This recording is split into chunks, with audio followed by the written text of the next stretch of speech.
Yo, what's up? Good morning, morning. Good morning, guys. To this video, guys, January 18, Thursday.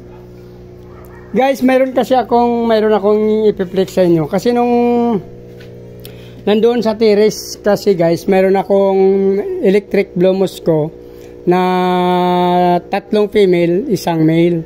So, yung 2 female doon, guys, puro buntis na, mga anak na lang, namamatay pa, sunod-sunod yung 2 female. Yung pangatlo na to, guys, humina rin siya. So, nag-decide ako na ihiwalay siya, guys.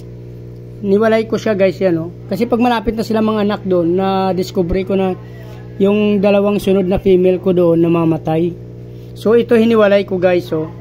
After 3 days to, guys, nakaraan ko pa to hiniwalay. Nag-drop siya, guys, oh. At lumakas siya. Nakita ko kasi nung paglipat nun, guys, nung tanghali ko siya kasi kinuha, siguro maaga nung nagpakain ako. Nung tanghali, nakita ko lumalakas siya. So, hindi ko na siya muna binalik doon. Kasi yung lalaki doon, buhay naman.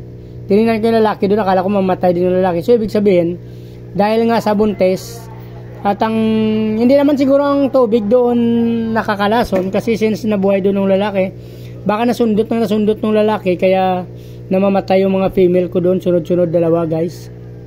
So, dito, iwalay na lang natin dito yung mother. Ito, guys. Iwalay natin yung nanay nila. Mayroon naman tayo mga maraming bakante doon. Ito, iwalay natin yung male, female, yung nanay. Sa anak. Yung anak, ilipat na rin natin sa malaki to, guys. So, yun na, guys. Sinaklimate muna natin sila dito, guys. Yan. Yan yung female, yung mother. Ito yung kanyang mga baby, guys. Nilipat natin dito sa 10 liters na mineral. 8 liters yata ito, guys. 10. Yan, guys. Diyan na lang muna. Ito, pagpahingain muna tayo natin ito ng mga 5 days to 1 week bago ibalik dun sa partner niyang lalaki, guys. Kasi baka mamatay na naman si bagong panganak. Ayun, guys, ang dami, oh. Big Mama. Limit na lang natin yan, guys. Diyan na lang natin ilalagay siguro. Hindi na natin sasama doon sa mga grow out natin. Since marami na rin kasi doon. Inantay na lang natin dito kasi kung ma-field to, baka gawin na lang natin grow out ito. Ito, guys, oh.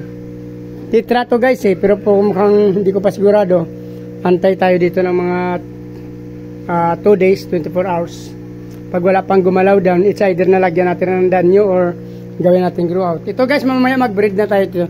Niready ko ito, guys, yung aking breeding cage, saka may methylene blue na to, guys. So try na natin maggumamit ng methylene blue. May bago tayo nabili ng methylene blue. Kasi yung dito, guys, oh, nagbilog-bilog nung huli ko na ito nilagyan ng methylene blue, guys, eh.